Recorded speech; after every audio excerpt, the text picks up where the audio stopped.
we're continuing to talk about the book of Revelation. We're wrapping it up. We are on chapter 20. There's 22 chapters altogether. And we're on verses 4 through 6. So I'll read them over because you need to get all the verses here to get a picture. And I saw the thrones, and they that sat upon them, and judgment was given unto them. And I saw the souls of them that were beheaded for witness of Jesus and for the word of God, and which had not worshipped the beast, neither his image, neither had they received his mark upon their foreheads or in their hands. And they lived and reigned with Christ 1,000 years. But the rest of the dead lived not until the 1,000 years were finished. This is the first resurrection. Blessed and holy is he that hath part in the first resurrection. On such the second death hath no power. But they shall be priests of God and of Christ, and shall reign with him 1,000 years. This is a scripture often quoted by the regular Christian community, and they're looking forward to living with Jesus. The idea they have in their minds is, Jesus is going to be pretty much next door neighbor to them. They're going to barbecue with him and stuff like that. But That sounds fine. but perhaps it will be a little different. The planet's a pretty big place, so let's suppose that Jesus is in India somewhere, and you are in Idaho. How much can you live and reign with Jesus if he's way over there all the time? So anyway, people kind of have interesting ideas how this is going to turn about, but it's going to be quite a bit different than the Orthodox Christian will anticipate it. But when it's all said and done, we'll find out the scripture was actually pretty accurate. First of all, there's two groups of people here that's talked about. Those who escaped the mark of the beast and those who did not. Okay. And then it talks about two resurrections. And they are described in the famous verse authored by John. The hour is coming in the which that all that are in the grave shall hear his voice, and shall come forth, they that have done good unto the resurrection of life, and they that have done evil under the resurrection of damnation. So you have these two groups again. People will be resurrected to the resurrection of life, and others to the resurrection of damnation. The word damnation comes from the Greek word crisis, and that's the same word that our English word crisis comes from. And it doesn't mean damnation. What it means, the closest word to it, there's no really 100% equivalent English word to it, but the closest is correction. Okay, so there's two resurrections. One, a resurrection of life, and another, a resurrection of correction, where you live a life where you correct your mistakes from the past. So what we have, the two resurrections, are actually two periods of incarnation. The first period is when the new age is established and there's peace on earth, and the people that will incarnate in that period will be those that are more enlightened, that have overcome the mark of the beast, that see the God within rather than worshiping the God without. And worshiping the God without is receiving the mark of the beast. Worshiping the God within is escaping the mark of the beast. Okay? And you have these two groups that are going to come forth in the two resurrections. One will be during the 1,000 years, and during this 1,000 years of peace and tranquility, and enlightenment those that are in tune with the God within and recognize the inner voice of the spirit that speaks at their inner core. These will come forward and be born during this 1,000-year time period when Christ will be with us. And how will Christ be with us? He won't necessarily be with us in a physical body, though he could be. We're not told, but the main way we will live with Christ for this 1,000-year period is it will be dominated by people that are aware that Christ is in them. Okay. And that if Christ is in you and you recognize that the voice of the Christ within you, then you are living with Christ.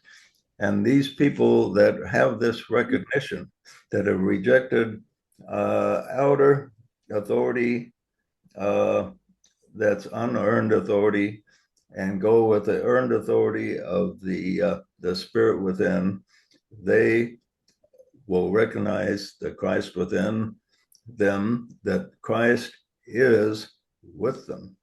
Okay, so this is how it's fulfilled here, that they will live and reign with Christ 1,000 years.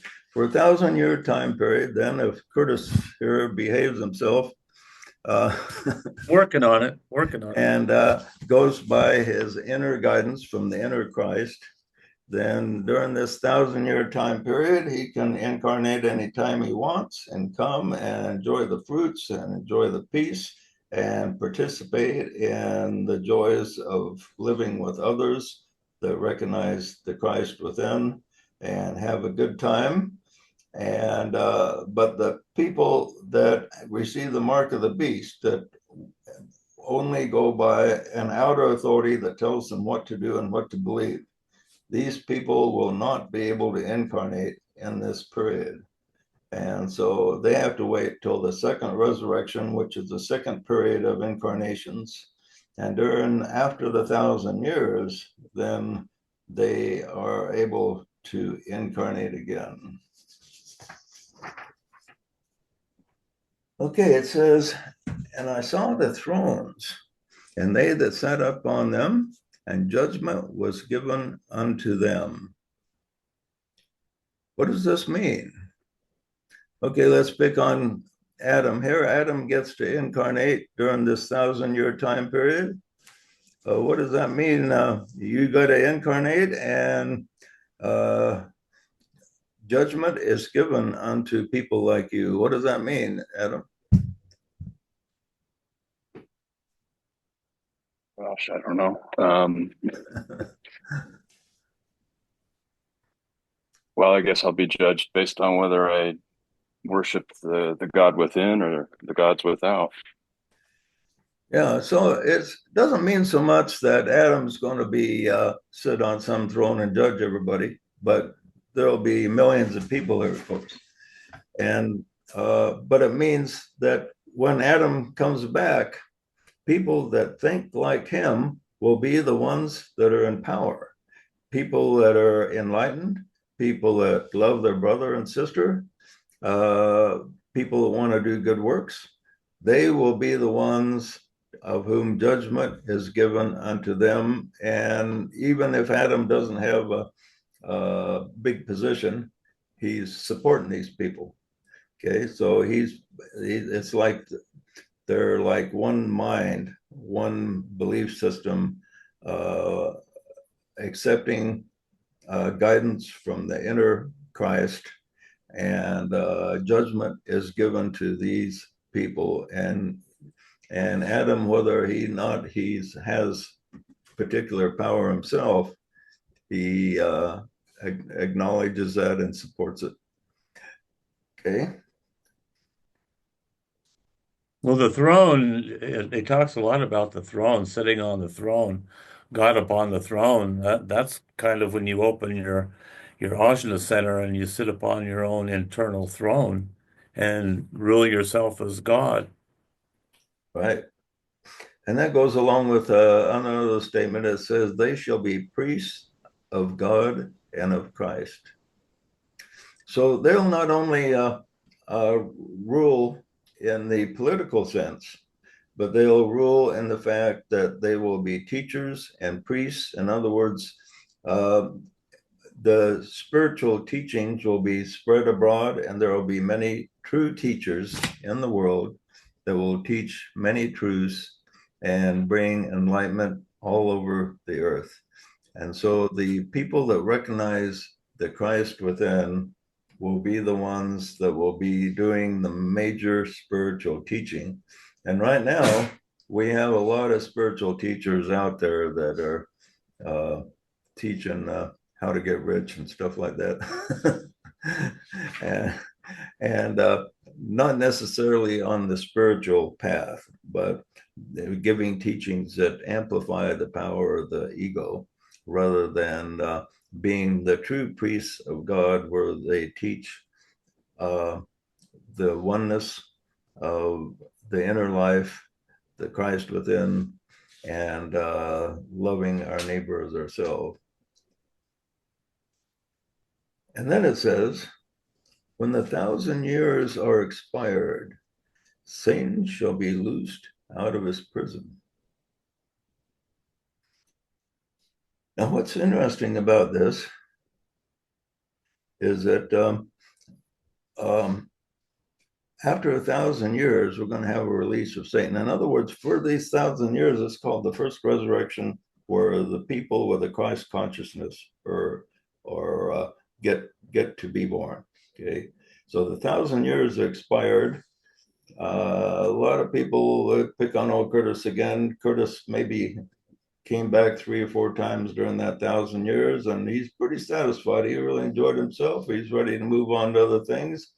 And so a lot of the enlightened people move on, and this opens the door for these people that have the mark of the beast to come back. And so a lot of them start returning, and this opens the door for Satan to be loosed out of his prison. Well, I'm going to be tested and tried and tempted and see if I really have reached that level of the measure of the stature of Christ, right? Yeah, right. But what if I don't want to die? What if I don't want to go through 7 or 8 incarnations? How can I just stay Well, you alive? just do whatever you want. Once you get that recognize, escape the mark of the beast, and recognize the Christ within, and realize who you are, you can come back if you want, or you can move on to the great mansions on the other side and enjoy yourself there. Can I just stay alive? That's what If I you want. wanted to, but even staying alive for a certain amount of time, you get bored and want to move on to higher things. All right. Well, I got 1,000 years to make up Or my mind. transmute your body into pure spirit. Yeah. So why would God let Satan out again after 1,000 years? Is it a universal law of balance, or he cannot be eliminated at all? It has to exist. Well, the people that don't incarnate during the 1,000 years still need to be able to progress, and the only way they can progress is to go to a place where things are on their level. And on that point, the next verse says, and Satan shall go out to deceive the nations which are in the 4 corners of the earth, Gog and Magog, to gather them to battle, and the number of whom is as the sand of the sea. Now notice here that before this event happens, who was it that deceived the nations of the world? Satan? No, The beast. the beast. Right. And what's the beast? The beast is pointing to believing and accepting the outer authority over the inner authority. Okay. Okay. So what happens during these 1,000 years is the teaching begins to permeate society. You know, this outer authority just didn't work. don't accept the outer authority just because someone tells you to believe something. Verify everything from within. Okay. So during this 1,000 years, this teaching permeates society. People trust the inner authority over the outer. Doesn't mean they don't have outer authorities, but they only accept the outer authorities when it agrees with the inner authority. Okay. So we're told here that the beast and the false prophet that promotes the beast were thrown in the bottomless pit. They have a seal put upon them, but so they're not the ones that create the problem at the end of the 1,000 years. It is Satan himself comes forth. Okay, because the teaching is out there that, hey, the Christ within is where it's at. Okay, that's where everybody believes. And for 1,000 years, this works really good until the enlightened they fulfilled a lot of their desires for incarnation during these 1,000 years, and they don't come back quite so much. And the door that opens the door for the unenlightened people with the mark of the beast to come in. Okay, but as these guys come in to incarnation, the teaching is out there that, hey, the mark of the beast is accepting unearned authority. So we're not into that anymore. We've learned our lesson.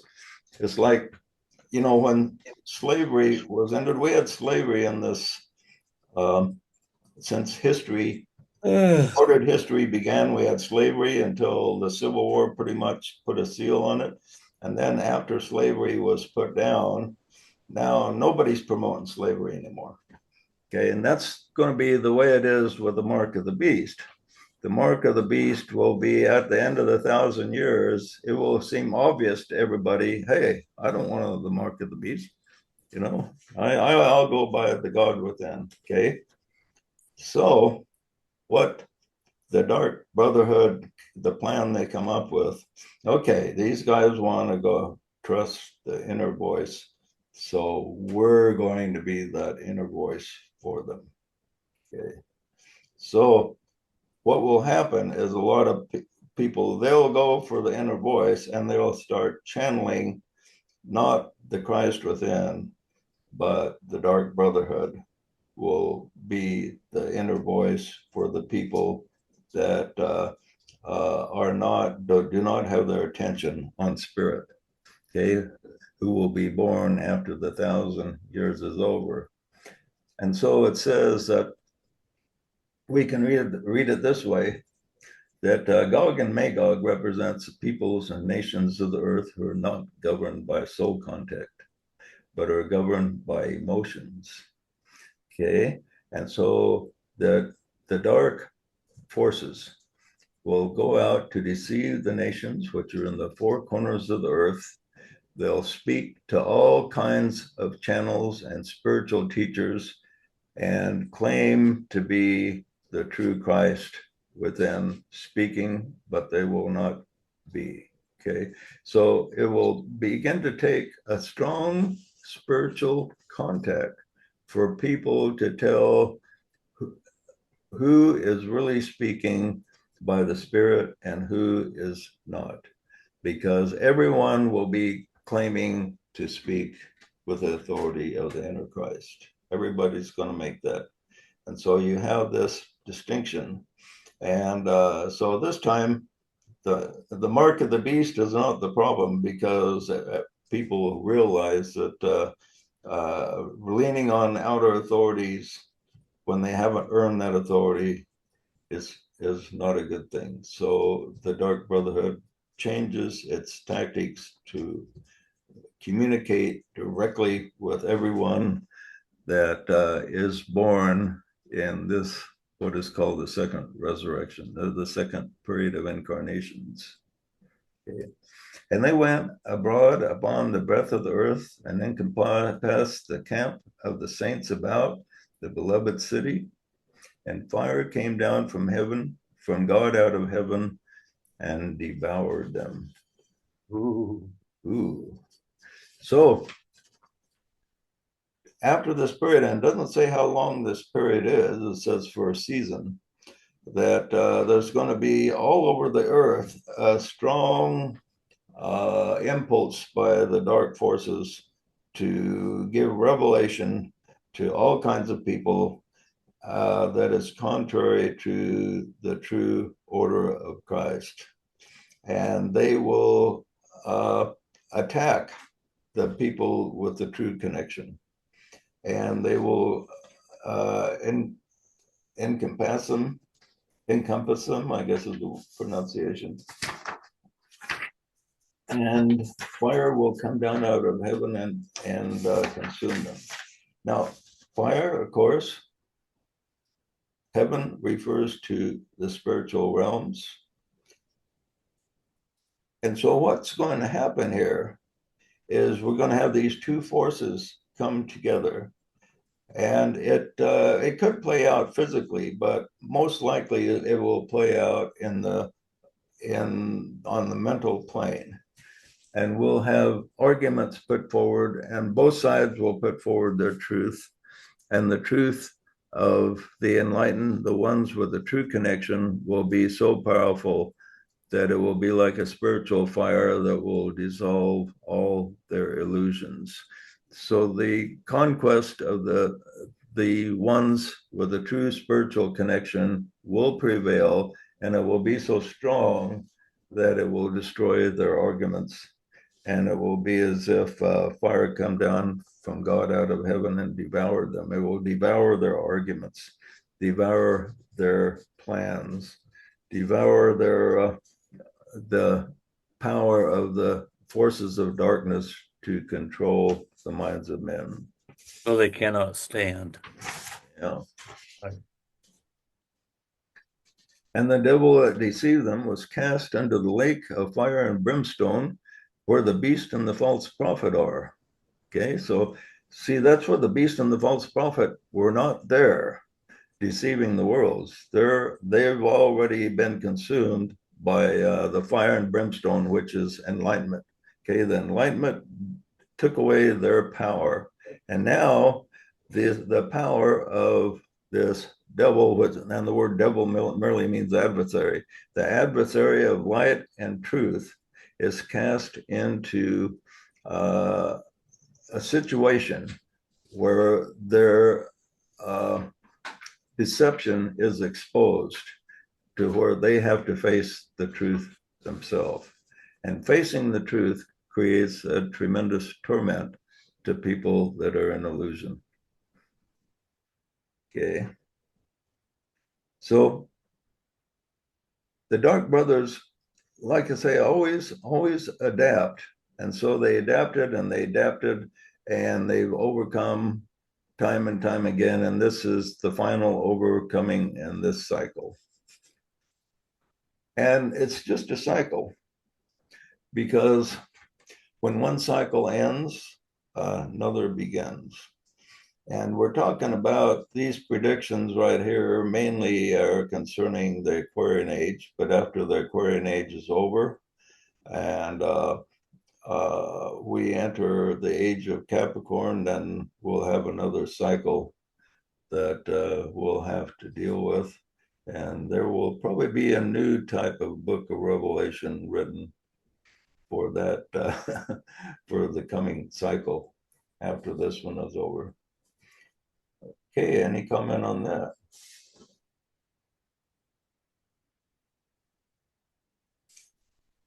And next it says, and I saw a great white throne, and him that sat on it, from whose face earth and heaven fled away, and there was no place for them.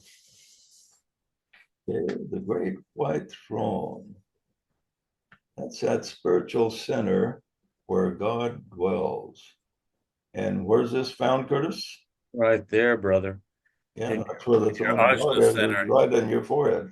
Your And divine 144,000 have the name of God written where? Also, you got to unmute there. There you go. where's that name of God written by the 144,000? On the forehead. Forehead, And right in the old forehead. and also on the right hand. Yeah. So this is the name where the God the Father resides, right within ourselves. And this spiritual center not only lies within each individual, but in humanity itself.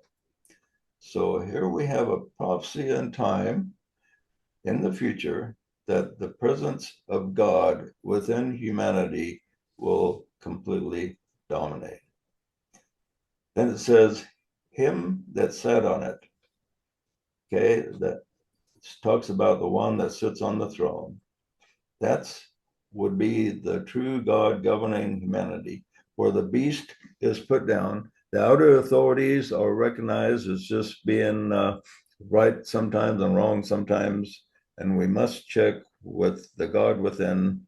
So when we do that, we recognize the true God that sits upon the throne, from whose face heaven and earth fled away.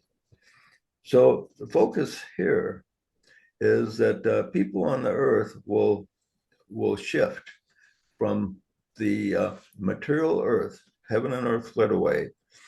When the disciple reaches a degree of enlightenment, recognizes the Christ within, he shifts his attention away from the earth and to the spiritual, and he also removes himself from false spiritual teachings, and that's heaven fleeing away. Others' idea of what heaven is, others' ideas of what the true spiritual teachings are that lead you the wrong direction. Heaven and earth flees away from the truly enlightened person. Is this when he's connected to his monad through the soul? Yeah, first of all, we make that soul connection, and then to the connection higher than the soul, which is the monad. So the earth would represent the lower triad, the physical, emotional, and mental aspects of your personality. Right, good point. You read the book there, Curtis. Well, that's something we know. Yeah. But yeah, I think you've probably written that in here. Yeah, and heaven fleeing away, you could even say the lower self, we take our attention off the lower self. That's the earth. That's one interpretation of the earth fleeing away. And Right. also, heaven is connected to the soul, and the soul is also temporary. The soul is an actual creation, and the soul lives in what is esoterically called the causal body. Okay, and eventually, even that is destroyed, and then you go up to what created the soul, which is your monad, which dwells in the presence of God. Okay, so and this is revealed by Jesus when he said, "My Father and I are one." So he bypassed the soul and saw a connection directly to God and recognized a oneness with God, which is above the life of the soul itself. So in the kingdom of the soul, we have there's three basic spheres of existence. One is in the original presence where God dwells, and there we were essential reflections of God itself. Okay, we projected to begin creation, we projected down to the world of the soul, and we created causal bodies for ourselves to incarnate into. And there in this world is what we call paradise or heaven, or the many mansions that is talked about, is in the kingdom of the soul. But it's the in-between kingdom. And then from the kingdom of the soul we projected ourselves down to this earth and created everything that is in the physical reality. So there's three basic spheres, and within these spheres there are other spheres, but basically we have the original sphere, and we become prodigal sons and wandered away from the original presence. We created the kingdom of the soul, and then from the kingdom of the soul we created this existence that we now have. So we are a reflection of a reflection. The shadow of a shadow. Yeah, and when you have a dream at night, you're still a lower reflection still. So So anyway, when he says my father and I are one, so he's connecting with his monad, but also with the Christ who's dwelling inside his body as well. They share the same purpose, the same intention, same will. yeah, when we speak of finding the Christ within, what we're really finding first is the kingdom of the soul. We have to be one with our souls first. Then after we're one with our souls, then we can go up higher.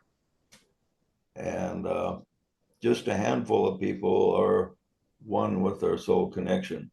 Now, in esoteric writings, the word soul is used quite loosely. So sometimes when they're talking about the kingdoms above the soul, they still use the word soul. And so that makes it a little confusing. But it's important to understand there's three basic realms: this earth realm, and the soul realm, and the realm wherein the pure presence of God dwells, and where you still have your monad.